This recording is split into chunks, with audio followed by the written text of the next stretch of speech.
was not having a happy one.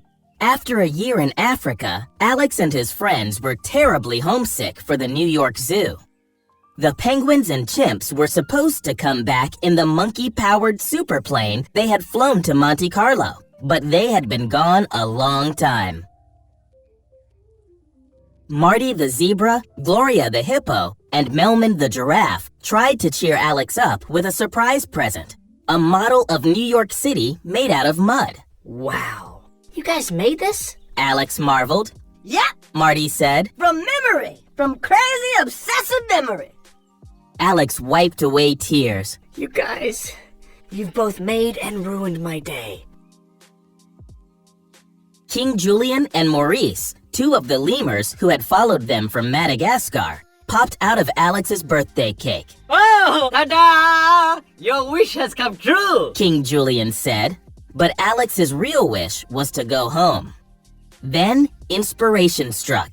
What are we doing? Alex asked. Here we are relying on the penguins to come back for us, but we should just go to Monte Carlo and get them, he decided. After hopping, skipping, and swimming quite a bit, the friends arrived in Monte Carlo. They found the casino and crawled through its ductwork to get a look inside. Alex scanned the crowd from above the casino floor.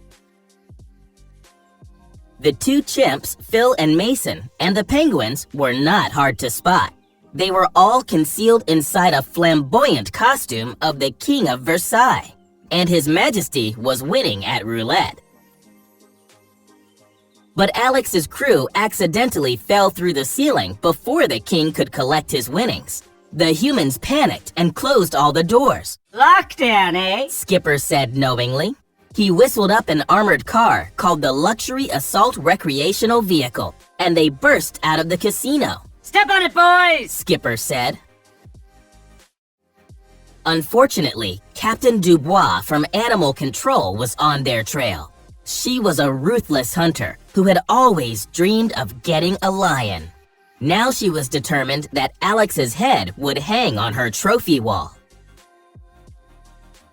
The penguins led Dubois on a high-speed chase through the town. But despite dumping a trail of slippery fish and engaging their nuclear reactor, the animals could not lose her. Wolski! Skipper barked. Signal the chimps to meet us at the rendezvous point with the superplane. The plane arrived and lowered a chain of monkeys to the waiting friends. They grabbed hold, but Dubois got her hook around Melman's neck. Alex climbed down and cut the rope with his claw, sending Dubois flying into a rooftop pool. That's right. Home free, baby. Woo! Au revoir, Dubois! Alex hooted. But Alex was celebrating a little too soon. The plane was in trouble and crashed in a train yard. The Zoosters heard sirens closing in. Where could they hide? And how could large exotic animals go unnoticed for long? They had almost given up hope when they spotted a circus train. The animals inside did not want non-circus folk on their train. But Alex pleaded. Wait, listen! We are circus animals! You gotta let us in! Vitali the tiger was suspicious. But Gia the leopard and Stefano the sea lion convinced him that circus folk should stick together. He reluctantly allowed the zoo friends on board. Lying about what he did in the circus, Alex described an outlandish trapeze Americano act done over a pool of aquatic cobras. Well, I flip off the wire harness, ignite my jetpack, and then toss balloons to the children of the world. He claimed. Kids love it.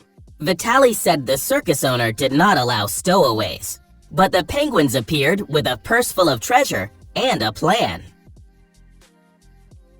The penguins and chimps dressed as the King of Versailles again and offered the circus owner the gold and gems they had brought from Monte Carlo. The owner was happy to sell the circus, a little too happy. They signed a contract, and then he and the clowns drove away in their very small car. The penguins drove the train to Rome, where the circus was scheduled to play at the Colosseum. The animals' hopes were high. After Rome, they would go to London, where they would perform for an American promoter. If all went well, the circus would be on its way to America. But all did not go well. The circus was terrible.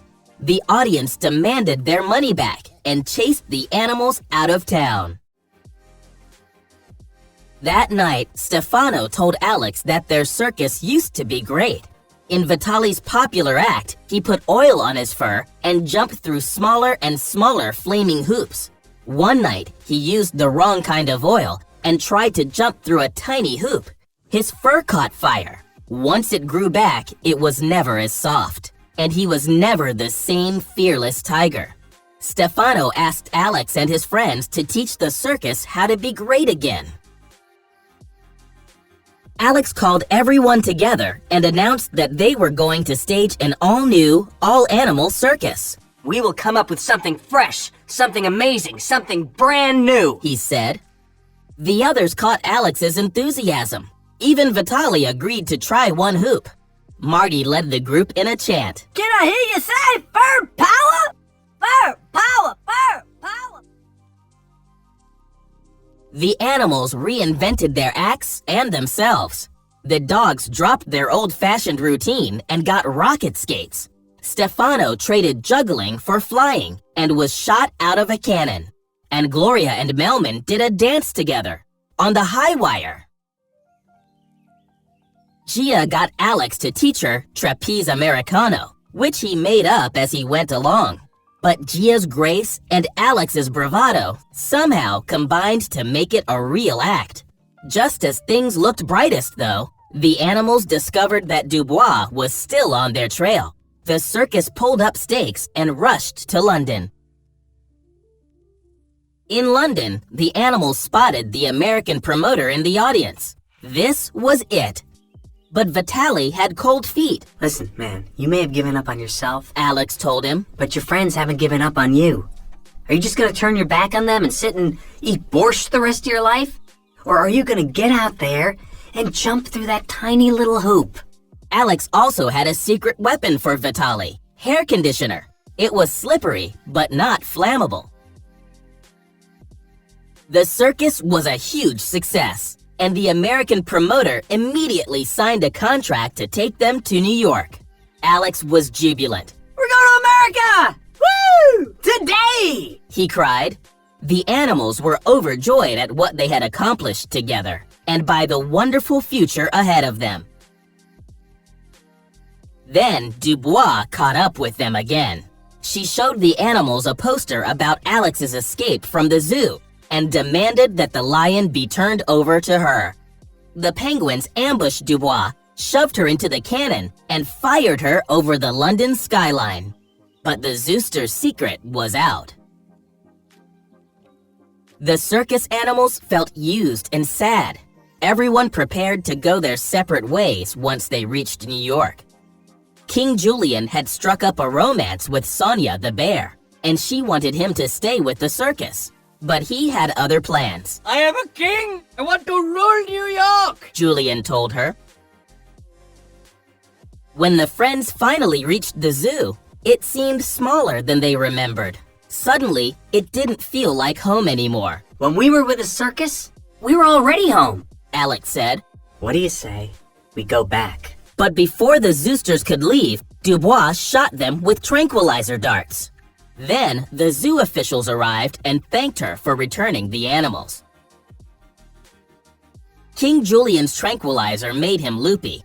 He made his way back to the circus and Sonia. I don't want to be king anymore! He told her. I was so hung up on who I was, who you was, what you smelled like, when all that really matters is what we smell like together. The circus animals were moved. Skipper pulled the dart from Julian's tail. The hippies got ambushed! Skipper cried. Hours later, Alex and his friends woke up in the zoo where officials were giving a party to celebrate the animals' return. Dubois' speech was short, but not remotely sweet. She raised her dart gun to go after Alex again. But rising out of the sky was a huge balloon with fur power written on the side. Alex raised his arms and Gia caught him. Stefano fired a tightrope for Gloria and Melman to climb, and Vitali jumped through a keyhole into Marty's enclosure and rescued him. But Dubois caught Stefano.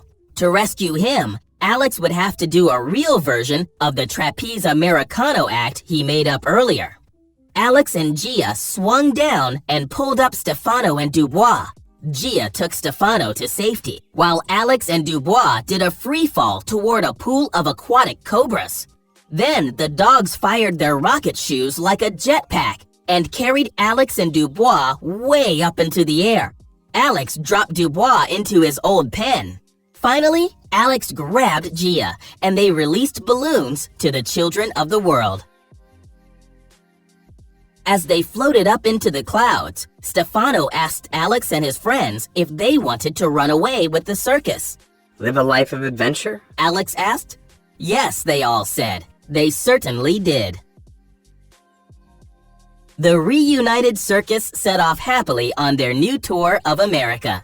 Hey, Skipper. Alex suddenly wondered. What did you end up doing with the crazy lady anyway?